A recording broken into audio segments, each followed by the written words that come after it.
झुलेलाल जयंती उत्सव कारंजा येथे मोठ्या उत्साहात साजरा। कारंजा येथे झुलेलाल जयंती उत्सव मार्च 20 रोजी मोठ्या उत्साहात साजरा करण्यात आला।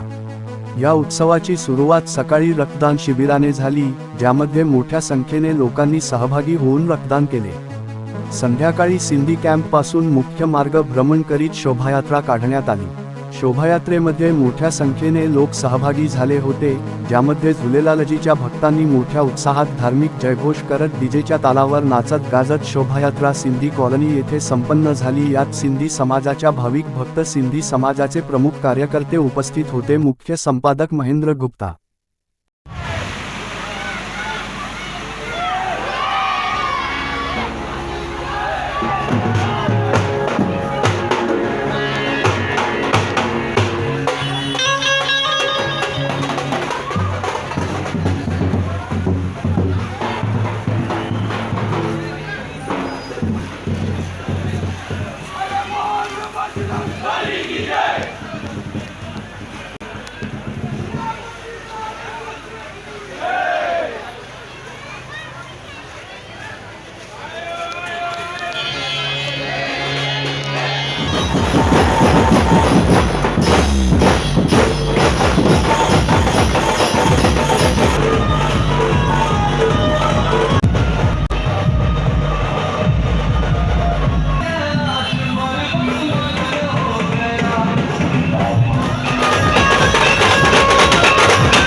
कारंजा अस्मिता न्यूज नेटवर्क चॅनलच्या व्हिडिओला लाईक करा आणि चॅनलला सबस्क्राईब करा व बेल आयकॉनला टच करायला विसरू नका।